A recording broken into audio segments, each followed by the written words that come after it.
Hey, what's up, everybody? Video 44 coming at you with another video. All right, so feel pretty good, man. Feel pretty good. I want to say congratulations to the Oklahoma City Thunder for winning their first NBA championship. Of course, Seattle did win one. I believe it was in 1979, but Oklahoma City has yet to win one until yesterday. They took care of Game 7. It was quite of a heartbreaker for all the Indy people who were going for Indiana.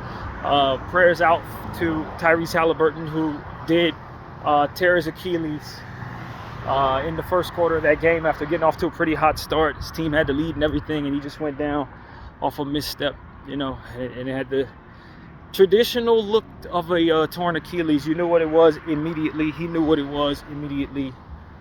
We waited for the confirmation and all of that, but when I say I knew it instantly, I knew exactly what I was looking at. As soon as he did that step back, hit the floor, and then started banging his hand on the floor, I already knew what it was. And because you had been hearing about the calf strain, it's kind of one of those situations where we've seen guys have calf strains come back early from those calf strains and then blow their Achilles. So now it's starting to get to a point where we're seeing more of a piling up in the NBA of this pattern, to where if you don't allow your calf strains or Achilles strains to heal, that it can pop on you. We've seen it enough times now to know. So I was bummed watching that. I thought Indy and OKC put on a pretty good performance, but after that injury, it kind of was like over. You knew that even though the Thunder were down by 1 at halftime, you still felt like the Thunder were going to pull it out with Tyrese Halliburton not a part of it. So that just threw a monkey wrench in it for all of us who were looking forward to a fantastic Game 7. Second half, Thunder pulled away. I thought Chet Holmgren put on an amazing performance defensively. Shai Gilgeous-Alexander put on an amazing performance offensively and just took it home. You got to give Shai his credit. He's the first player in a very long time to get MVP, Finals MVP, the scoring title, and of course, this is a new situation that they've implemented over the last 3 years. Conference Finals MVP. He was able to get Eastern Conference Finals or Western Conference Finals MVP as well. So, for him to run a table like that, I thought was special. They did lose the finals of the in-season tournament to the Bucks, but they were right there for that too. So, talk about being the best team all year long. Oklahoma City was dominant from start to finish, and you got to give credit to the Denver Nuggets and the Indiana Pacers for taking them to 7 games. When you consider how dominant they were all season long, to have taken that team to 7 games was a feat in and of itself when we look back on it historically. And it was one of the more dominant regular seasons and finals completions of any singular team that I've seen in a while, man. They really dominated from start to finish. I don't think they relinquished the number 1 spot in the Western Conference at all this year. So it was just pure domination, man. It just was what it was. They were the best team. And you got to give credit to each and every one of their guys who won the championship yesterday. And that is all there is. That's all there is to say about it, man. Now we go into the off season. Of course, we wait the NBA draft coming up on Wednesday and Thursday. And, of course, my mock draft is out. You guys can check that out. Scroll down on my videos. You will see it there. I left it, I believe it was on Thursday, maybe? I might have done that on Thursday, I think that was, in preparation for the draft on Wednesday. Of course, we talked about the trade that took place between the Phoenix Suns and the Houston Rockets that sent Kevin Durant to Houston and sent Green and Brooks and the 10th overall pick and 5 second-rounders to Phoenix. We also talked about the rumors that Phoenix would want to reroute Green somewhere else. I haven't heard any updates on that. But I talked about a few places that I can see in my head may be interested in making a move like that. But there were some other teams that came to mind about that. Utah might be interested in making a move for Green, because I know that they've been rumored to have assets to move that they wouldn't mind getting rid of. expiring contracts potentially, if I'm not mistaken, and a young team that doesn't really need a whole lot, but young talent to kind of booster it. He could be a young guy that comes in, fits that timeline, and kind of upgrades their shooting guard position a little bit, if not a lot. They got Keyshawn George and Isaiah Collier, I believe is his name, in place as their 2 guards. From what I understand, they may be interested in bringing in a guard in the draft. But, you know, bringing in Jalen Green could potentially just add to their youthful situation. So I think that, you know, Danny Ainge drives a hard bargain, and I know he's not going to want to relinquish anything that he likes. But they got a few things on tab that I think they would be willing to move if for some reason Phoenix makes a call to send Green their way. I could see them maybe being interested without any rumors coming my way of such. So that was one team. And then another team that came to mind was the Denver Nuggets. Denver Nuggets could be interested, potentially, just looking at what they have. It's been a lot of conversation about Michael Porter potentially being on the move. They don't really love his contract. They've had issues with guys staying healthy. They have issues with depth. So adding Jalen Green, I think would be huge for them. I don't know what it would cost them, but I think that would be a very solid weapon to add to that Denver situation. So that's another team that came to mind, that if Phoenix does decide to move Jalen Green, which I think they should, could potentially be willing to make a move for him. And I'm sure there are others too. Sure, there are others. And we talked about several others on that video that I encourage you guys to check out. I won't rehash those here. So yeah, those are just a few things that are on my mind. I do think that Phoenix has a weird situation with their roster right now, and it would be in their best interest to probably move somebody. If it ain't going to be Jalen Green, maybe they move Grayson Allen. Maybe they move Dillon Brooks. I think Dillon Brooks is probably a player that should be on a playoff team. I don't know that a team like Phoenix, with the situation they have going on, is necessarily a situation that's best for either party. So I can see Dillon Brooks being on the move as well, even though I haven't heard any rumors of that. But Phoenix, you never know what Phoenix thinks of themselves. You know, this is a situation where they do have some value for defense. They picked up Ryan Dunn last year, so you think about having Ryan Dunn and Dillon Brooks kind of anchoring your defense, and that's pretty damn talented right there when you talk about trying to get stops in a situation. So I don't really know what Phoenix has going on as far as pertains to their vision for their team.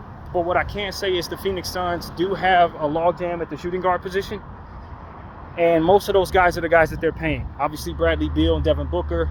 Now you're bringing in Jalen Green, Grayson Allen. That is 4 guys that should not be asked to play on the same team with one another, especially in a losing situation where they're not getting any,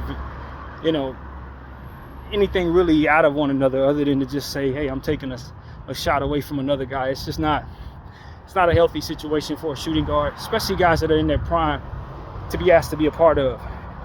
Bradley Beal not necessarily in his prime at all, but I understand that they may be interested in waiving Bradley Beal. Trading him is not happening because he's not going to agree to that. He's making like $51 million this year and $54 or something next year. That's a hell of a lot of money to waive, especially when you consider that it's going to be on your books even if you do waive him. But just for the sake of being able to create the roster spot, not having a no trade clause on their books, it might be worth it to them to explore that option. They're going to try to trade him, but like I said, he's going to veto any trade. Now maybe this report is out there to try to inspire him to waive his no trade clause and allow for them to move him wherever they're going to send him. Because if they do waive him, the no trade clause now is no longer a part of the deal. You know what I mean? Once he gets waived, once they waive the contract and buy out the contract, he's never getting a no trade clause again. At least if he agrees to a trade, once he gets to his next destination, he has that team on the hook for a no trade clause for the next 2 years. So it's like, although I'm not certain that what I just said is actually how that works, logically it seems like it would be how that works. So take that for what it's worth. Logic doesn't often tell the story of what's in the books, so to speak, or what's in writing.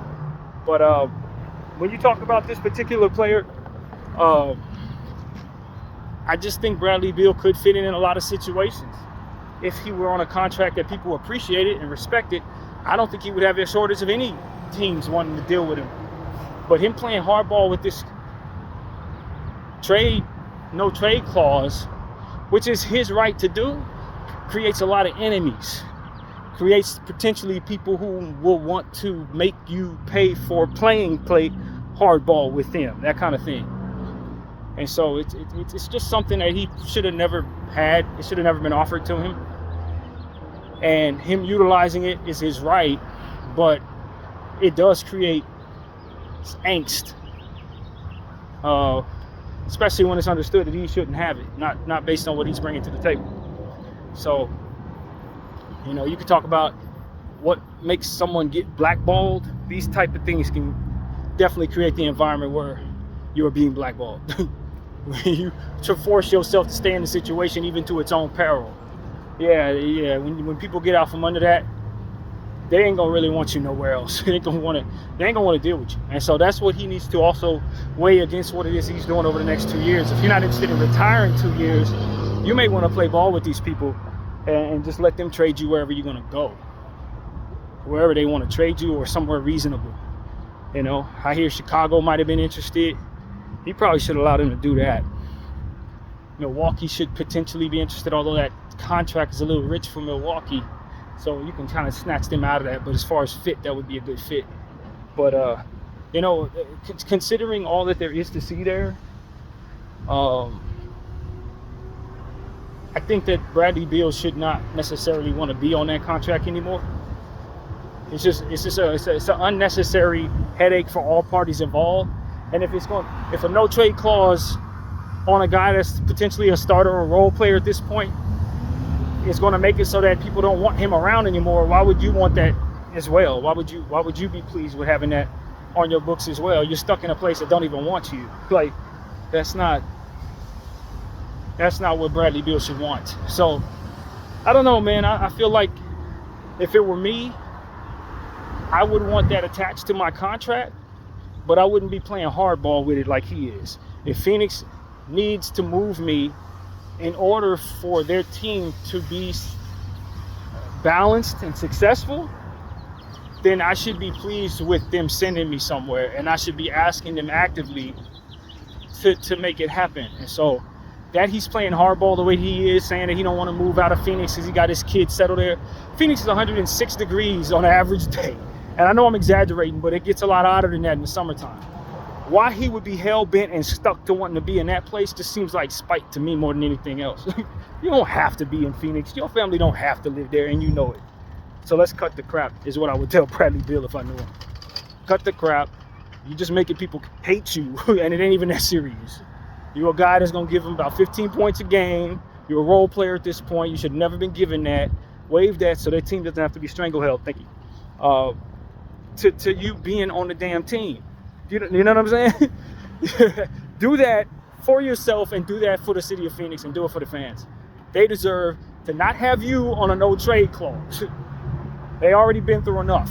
Seriously.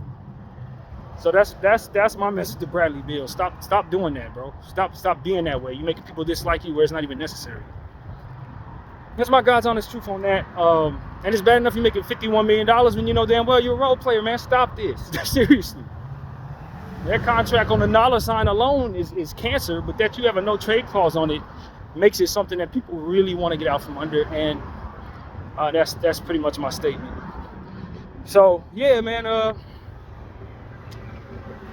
What else? As far as my Lakers are concerned, I heard that now that we have new ownership, anything can be possible. Whatever Jeannie's initial plan was could potentially be out the window, although she's going to be governor. That's for sure, man. That's really for sure.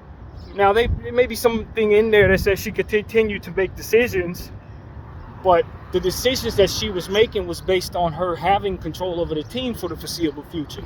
I don't think the plans really make as much sense if you don't have the team for past a year or two. If anything, we should be trying to get acclimated to what the new ownership wants to do so that there could be an easy bridge between what needs to be undone and what it is that he's trying to implement. If we start making decisions that were based on Jeannie's 5-year plan and she's only going to be governor for another year, that is a bunch of stuff that's about to get undone and could create mistakes made from allowing that to be possible. I'd say let them take over now.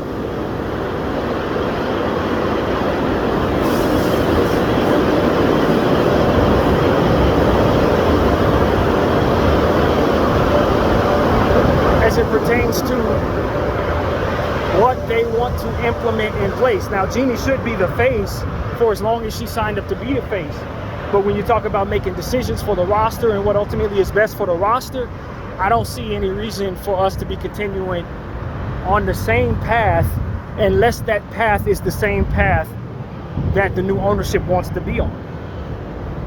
You know what I mean? If the owner, if new owner was in the think room, whatever you call that, making the decisions that ultimately led us to what we're about to do, then of course we keep doing what we've been doing. But if he has an entirely different vision, I just don't want to put together a bunch of stuff that's just going to be undone anyway. You know what I mean? Or start us down a path that only makes sense if ownership's not being shuffled. So that's my thing as a Laker fan. I just want us to be sharp with what we about to do. I understand that the Lakers have already made it clear that they want to go after a center. I keep hearing rumblings about Walker Kessler, and I definitely like Walker Kessler, but I do think at this point, as long as he's in Danny Ainge's hands, it's a good chance that you're going to overpay to get him, and I don't want to overrate Walker Kessler. That's my thing. I think he's a hell of a rim protector. I think he's a talented defensive center, but there are things that he doesn't do. He doesn't particularly play a lot of games. How much of that has to do with him being a Utah Jazz, I do not know. Because a lot of times when you have teams like that, they tend to, as we often say, you roll an ankle, you're out for 2 months as opposed to 3 weeks type of thing. So I don't know how much that has to do with his availability. It very well would have a lot to do with it. But for me, Walker Kessler is a nice starting center, but I don't see Hall of Fame upside. I don't know if he's going to make more than 1 or 2 All-Star games in his career. So I don't want to send out guys with a lot of upside or a bunch of first-round picks and stuff like that to a team that already has plenty of them. When we only have a few to trade, just to get a player that I don't believe in to that damn degree, not that degree. I don't. I think he's going to be nice in a Laker uniform, but if I'm giving away 2 first-rounders, Austin Reeves, Rui Hachimura, and all that, it's like, God, man, come on. Like, let's not overrate this man to that degree just because we have a need for what it is he does. He's not the only person in the league that can do what he does. We need to look for better deals than us overpaying for a guy whose value in the league is solid but not crazy high. He hasn't proven a lot. You know what I mean? This is not a situation where I'm ready to overpay for Walker Kessler.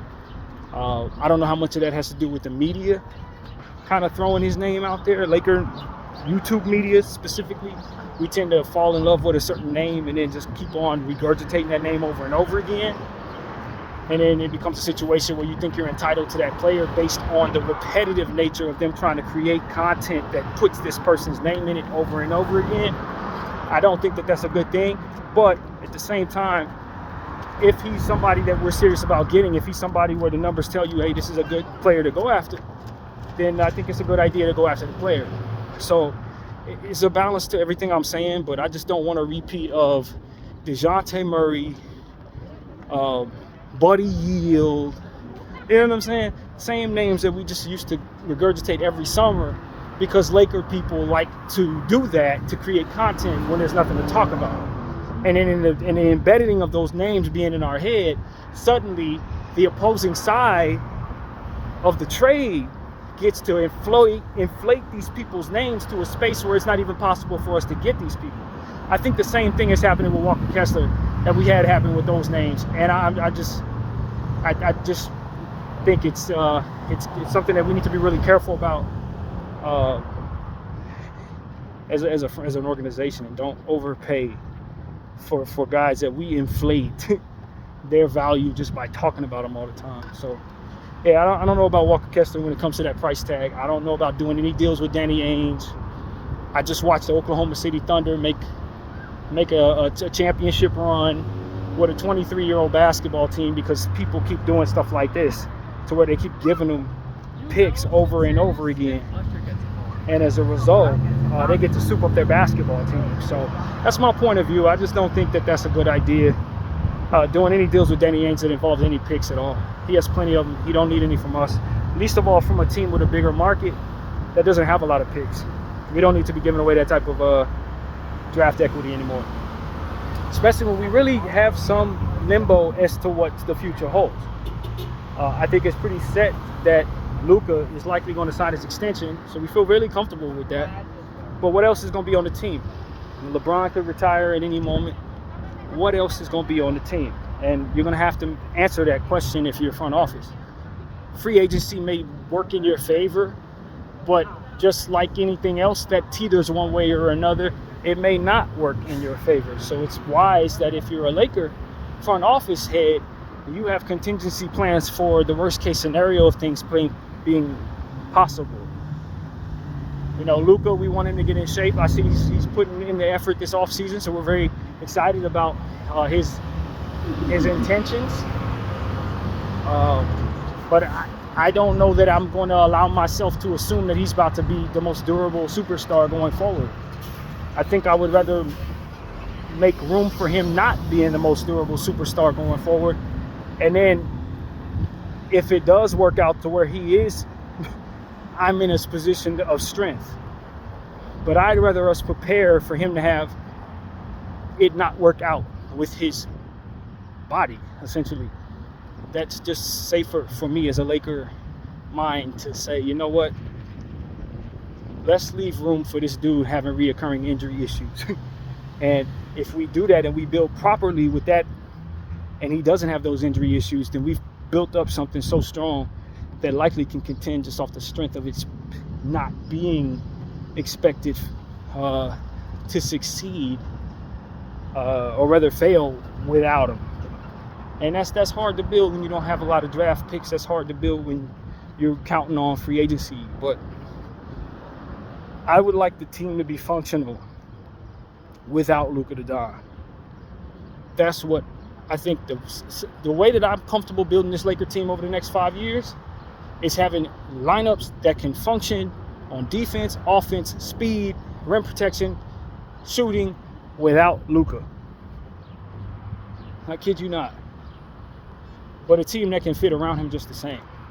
To where if he is there, it's not like those guys are frustrated because he's taken away from them eating. And I don't know if such a thing can be built. You know what I mean? Maybe that's not possible literally. But the one thing that I had a problem with the way the Lakers were built at times throughout the course of the Bron AD era was that they could not function without both of them. Sometimes there were certain years, not every year, but there were certain years where if those two weren't on the floor, we couldn't practically play a good game of basketball. And so for me, I don't want to be that reliant upon the stars as we build forward, personally. So that's just what I want to say about my squad. And we'll see what happens there. So, yeah, man, what else going on in the NBA? I don't know, man. I mean, we're entering an off season. There's a lot of rumors that I'm sure need to be discussed. A lot of teams that missed out on Kevin Durant. And, that's an interesting concept to consider. Teams that may want to make a move for Jalen Green, may make a move for somebody else that may become available. From what I understand, Middleton picked up his option with the Wizards. It's an expiring option at the end of this season coming up. So he's an expiring contract that the Wizards may be inclined to move. Contractually, I'm not certain with him picking up the option that they would be able to move him right now. No clue. But trade deadline, I can see him being somebody that a contending team may be willing to swap multiple year contracts to acquire. His expiring contract is something that not only could help you with that amount of money, 30 plus million coming off the books at once, but he's also a piece that fits in most situations. And the Washington Wizards are a team that likely would love to have some supporting cast role players, given the fact that they're not winning right away. Maybe some contracts that would be attached to some draft equity, some second rounders. I have no doubt that you can give them a 3-year deal at that same amount and 2 second rounders, and you could likely get Chris Middleton off of them as soon as it would be possible for them to trade him. Unless they do something crazy and have some type of run in the regular season, which nobody's really expecting. They're likely going to tank again this year. So Middleton's stuck in a bad situation, but not for long. And given that he picked up that $30+ million expiring, I think that he's going to be somebody that you take a look at the trade deadline, if not sooner, if possible. So that's something I'm looking at, man. Middleton can help the team. If he can stay on the floor healthy, he should be in a winning situation. And there are teams who have potential winning situations with some contracts that I'm sure they wouldn't mind letting go of, and maybe some second rounders that they wouldn't mind moving on from to acquire something like that. Players that want to be in free agency 2026, but have some bad contracts attached to their situation at that amount. So, yeah, man, that situation I could see being something at the trade deadline, along with many other expiring contracts. So, yeah, man, that's something I'm thinking about. Who else, man? There's some teams out there that need to make a move, man. I think the Los Angeles Clippers, and I've been saying this for a long time about the Clippers. I really think the Clippers should blow that thing up, man. I've been saying it for a while. They had a really good regular season last year, and it did nothing in the playoffs as usual. The ceiling of that basketball team is the same as it's been since they put it together. It's underneath championship, not good enough to win anything. You can keep doing this with Kawhi Leonard. You keep doing this with James Harden. You keep doing this with Norman Powell if you want. But those guys are older, and they're not in a situation where they can win anything.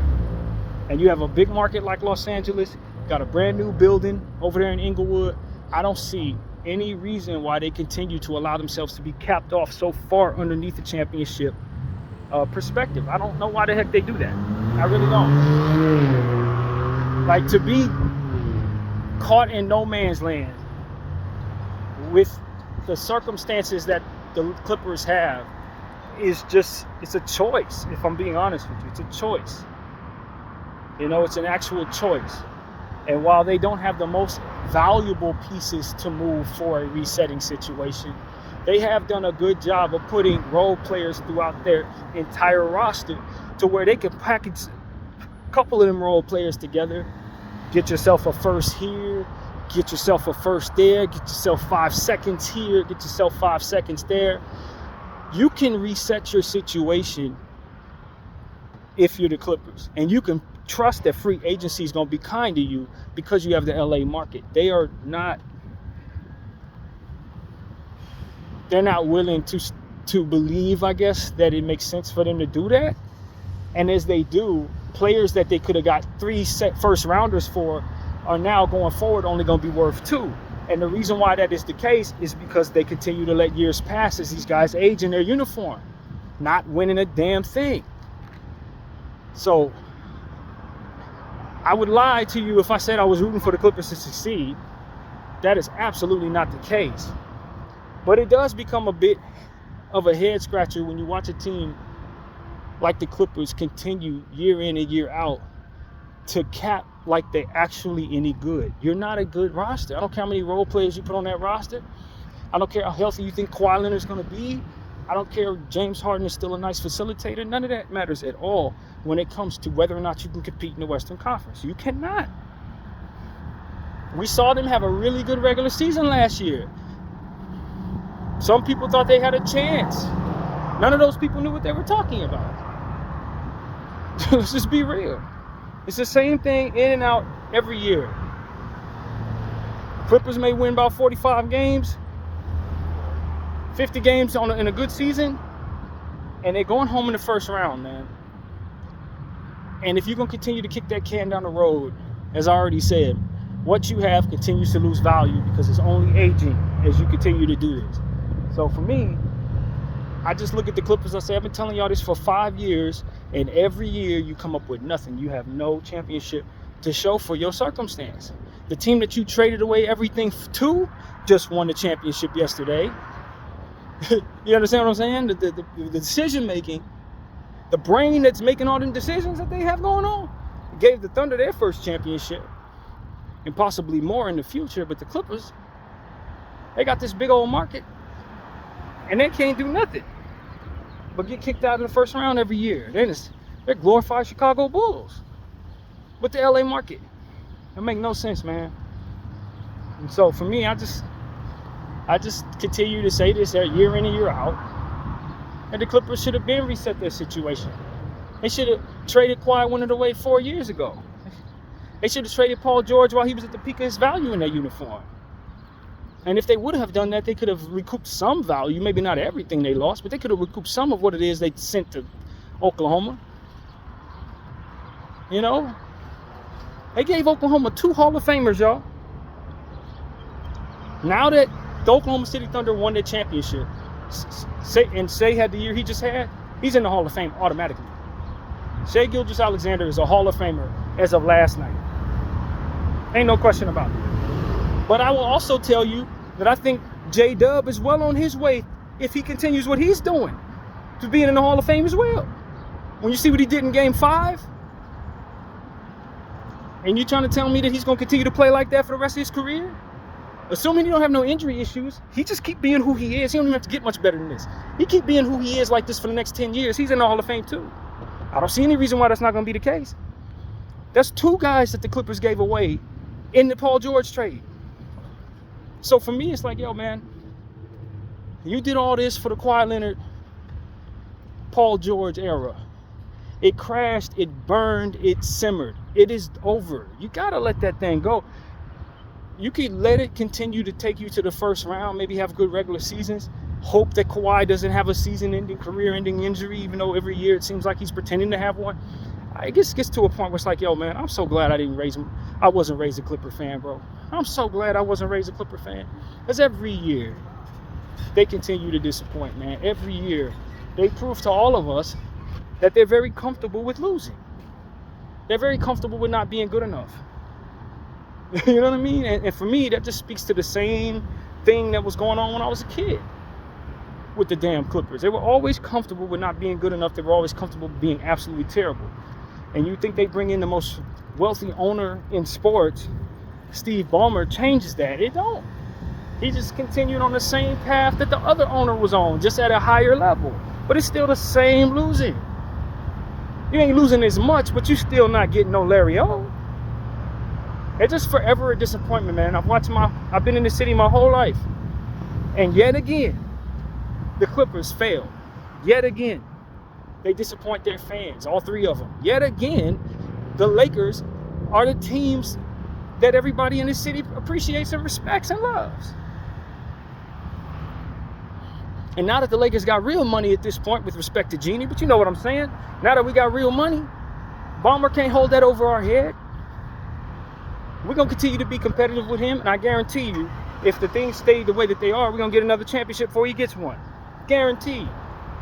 If he don't make some serious changes, we're going to get another championship before he gets his first. And so that's just what it is, man. It's just pitiful, bro. I've been telling people this my entire life. I've been saying this since I was 9 years old. The Clippers are pitiful, bro. They're pitiful. They've been pitiful. It's a damn shame that the Seattle Supersonics no longer are in existence and that the LA Clippers are. That's the God's honest truth. The OKC Thunder, since we gave them everything they have anyway, that should have been the team that moved to Oklahoma. They got the team star that would have been on the Clippers team. Everything that would have made the Clippers special is in Oklahoma anyway. Seattle shouldn't have had to move. That was a legitimate franchise, a good playoff franchise year in and year out. The Clippers should have been the one to move to Oklahoma. It's just God's honest truth, man. And so as I look around at this point, I just say, man, Ballmer, disappoint me, man. You came in with all the money in the world and you allowed yourself to be capped off here as opposed to championship. You got to this point and you were cool and been cool the whole time. It's more the same. As a lifelong Angelino, just more the same. So that's what I want to say about them. We're getting into a space, as I continue to just run off teams in my head, we're getting into a space where this Golden State thing has run its course too. Obviously, they've won championships, so I would never compare them to the Clippers or vice versa. No way. Golden State has been successful 10 times over, man. They got, what, 6 finals appearances, 4 championships? Far be it for me to disrespect them and say anything about them in regards to, like, the Clippers would be spoken of. But let's just be real, man. Golden State Warriors, it's run its course, bro. Draymond Green still has something a little left in the tank. Klay Thompson's in Dallas somewhere. Steph Curry is still Steph Curry, but he's kind of running around, playing around here now. It's getting to a point where he can't get back to where he belongs. He's down here. And because he's down here, you still find yourself wondering if there's any chance that team can get to where they need to be. Kuminga, you know, I blame the Golden State Warriors why Kuminga is considered overrated. He's considered overrated because they only play him like 20 minutes a game. Let's just be real. His development has failed because they didn't want to pay him the amount that he asked to be paid. But he might be as good as that amount. It's just that you never see him. And now you're asking other teams to pay the amount that he's supposed to have otherwise proven himself to be if he would have gotten the amount of minutes that he should have been given. He was never given the amount of minutes to prove that he was as good as people want to say he is. And as a result, he's underdeveloped, overrated, asking for too much. And then the cycle of that makes it so that they're not giving him the minutes because they don't want to pay him, but they don't want to trade him because nobody's going to give them what it is they want for him, for which he's worth. And you see how the cycle just goes in a circle. I would tell Jonathan Kuminga, do anything but re-sign with the Golden State Warriors.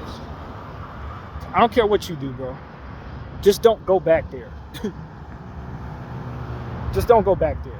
Whenever your contract is up, let that thing expire. Pick a team and sign there. Do not stay in San Francisco any longer, bro.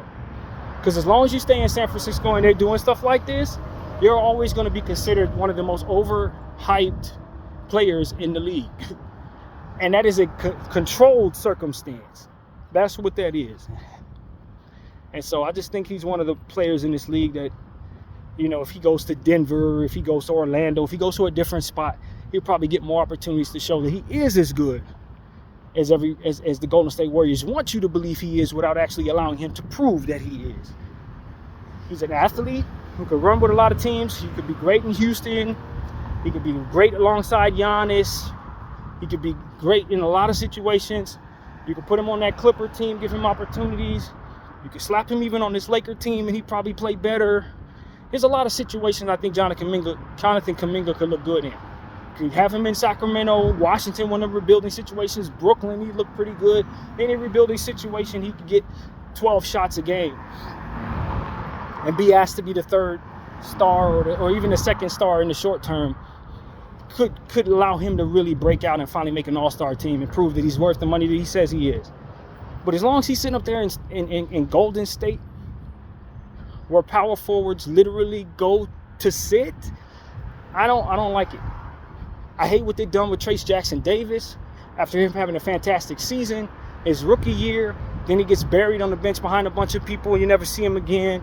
Horrific way to use your assets when you have the circumstance that the Golden State Warriors have, to where you have mainstay players like Steph and Dre in your situation that you never want to move, that you always want to overpay, and then you let other players on the roster lose value on purpose systematically. It is absolutely and utterly ridiculous how they've done both Kuminga and Trayce Jackson-Davis. This is a horrific, it's a travesty, it's malpractice, and Golden State really needs to run some people out of town, bro. Ever since their president resigned and went to be over there with Stephen A. and them, they've been allowing Mike Dunleavy to run them into the ground. And I can't stress this enough. He was one of the worst GMs in basketball. I haven't liked anything that he's done over there. And I just really continue to harp on the fact that they are not in a good place right now. They're not in a good place right now. And it's only getting worse. The roster looks ridiculous right now. They don't have any first round picks, no lottery picks, no anything in the first. This is just, it's a nightmare, and it doesn't have to be. They need to do some things that they're not doing, just like the Clippers, just like several other teams in this league. And they've been reluctant to do them for reasons that I don't know. Maybe it has something to do with collective bargaining agreement stuff, as it pertains to aprons and stuff. Maybe it has something to do with staying below the apron or whatever, but I don't think they're below the apron. You play Draymond Green, what, $100-something million? Obviously, Steph Curry's on a super max or whatever it is. You're not under the aprons. You're likely at least a second apron team if you go to state. I just don't know what they're doing. And to be honest with you, I just want Steph Curry to leave them. I want Steph Curry to find a place he wants to play, just like Jonathan Kuminga, and sign there, bro, and leave them in San Francisco to play Jonathan Kuminga and Podziemski the minutes that those guys ultimately can deserve in this league at this point. So that's what I want to see, man. That's what I want to see. I'm happy that we didn't have another year where Golden State was very good, because I am sick of seeing them in the finals every year. I am sick of watching Doris Burke glaze them every time they're on national television. So at some point in time, getting away from the Golden State Warriors is just as good overall for the league, in my opinion. For being able to digest nationally televised basketball, a team like the Golden State Warriors really need to go away. But for the sake of good overall franchise health and the art of doing things the right way, there's a lot of things in Golden State that I'm not agreeing with, and I want to go away. I want to go away. I want Mike Dunleavy to go away. I want Steph Curry to go somewhere else. I want Jonathan Kuminga to go somewhere else. These are things that I really want to see in my lifetime. Like, it's over. No more Golden State. No more. When Bob Myers left, that's who it is that their president was. When he left, the ceiling of them winning a championship, I think, went out the window as well. When Kevin Durant left, that was it.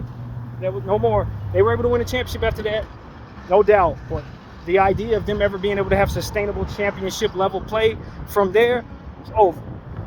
They ruined that. They ruined it by poor drafting and then poor utilization of assets when they did draft well. It's over. So that's another team just like the Clippers that ain't going nowhere, bro. And they're going nowhere fast. And, I'd be a hypocrite if I didn't say the same thing about my team, the Lakers. I don't think we're going anywhere. I don't doubt that we are in a much better space than we were, though, because we got Luka Doncic to take care of the future, and then we got new ownership with massive amounts of buying power. So we can say we've turned the corner, even though moves haven't been made to kind of solidify that. Once you have those two things come into play, now you can expect good things could be in place from here. So I'm not really upset at my team for being in that space, because I don't think we're going to be in that space for much longer. But as far as Golden State, the Clippers, those two California teams, they need to get their act together, man. They got to start the very difficult process of triggering a rebuild, man, and just make it happen. Make it happen for yourself. The state of California deserves those two teams triggering a rebuild ASAP. So these are things that I just, I'm not hearing the media say these things. I think I'm probably alone on a lot of this. I don't think the NBA necessarily wants Steph Curry off of the Golden State Warriors, anything like that. But for me, when we talk about franchise health, these teams are just capped off underneath where they're expected to be, and because of it, either ish or get off the pot, man. That's what I say. If you're not going to win, trigger your rebuild. Send win now talent to places where they can win right now. And that's your responsibility, whether you want to accept that or not, NBA teams. You got these guys sitting in situations they can't win in. That's unacceptable. So that's what I got to say. I'm curious to see what Dallas is going to do. I think a lot of people believe that them having the first overall pick and being able to take Cooper Flagg is going to allow for them to stay in this limbo space where they can have both young and old timelines. I don't know that I see it that way.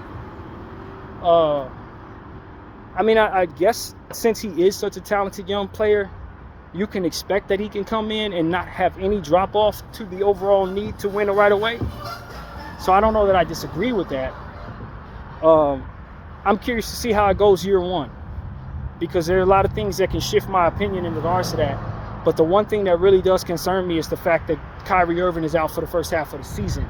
So it's a wash season almost by default, just because of the presence of that player being out for a good portion of the year, maybe the entire year, when you really consider it, depending on what type of start Dallas has. I could totally see them not asking Kyrie to come back at all next year. There's going to be a lot of players, man. And this is going to be something that NBA fans are going to have to really deal with. And it's something that these superstar players are going to have to also consider what it looks like. Kyrie Irving, Jason Tatum, Dame Lillard, Tyrese Halliburton now. All of these guys are starting the season with potentially season-ending injuries. Most of these injuries took place in the playoffs or right close before the playoffs ended. So the chances that all four of those people miss next season is pretty damn high, man. There's a damn good chance we don't see any of those players next year. And for a guy like Dame, when you come back, you could be a role player, bro. A guy like Kyrie, when you come back, you may not have that same type of role. Like, it's just, age can tell the story there. Obviously, Jason Tatum's coming back a superstar, but you're going to want to take your time with him. Obviously, Tyrese Halliburton's still very young, but you're going to want to take your time with him because he is recovering from another injury that took place last year that kind of had him not himself for almost more than half the season. So the injury's starting to pile up for a guy like Halliburton too, low-key. I just think that there is a world where there's a real changing of the guard because of injuries, pulling certain talent away from the league and then forcing the teams that they're on to kind of have to make decisions that may mess with the timeline, mess with the chemistry of the roster that they're leaving from. Those guys may not be coming back to the same situations. I think a guy like Jason Tatum could potentially not be coming back to the same type of situation when you consider all the decisions that ultimately Boston could be potentially making in regards to their finances. I think a guy like Dame Lillard, no telling what the Bucks are going to look like, especially if Giannis gets traded, which I think is a good chance he does get traded. Even though nobody thinks he's going to be traded, I think it's a damn good chance he gets traded. As I told you guys, once we saw Kevin Durant last time he got traded, not this yesterday, but last time, lock up the damn market with his trade demand, we understood, just by way of what that did to the market, that it would not be in any superstar's best interest to demand a trade publicly ever again. And I told you guys that. And then we saw Luka Doncic get traded overnight, even though I don't think he demanded a trade at all. But I said that the next time we seen a superstar move like that, it would be out of nowhere. I'm telling you that that's the norm from here on out. If a superstar gets moved, no matter what the media tells you, the likelihood that you ever see a guy demand a trade again is slim to none because the field understood what the market told them. And that was, if you do that, not only could you lock up the market potentially for that trade, but you could lock up the market for all teams.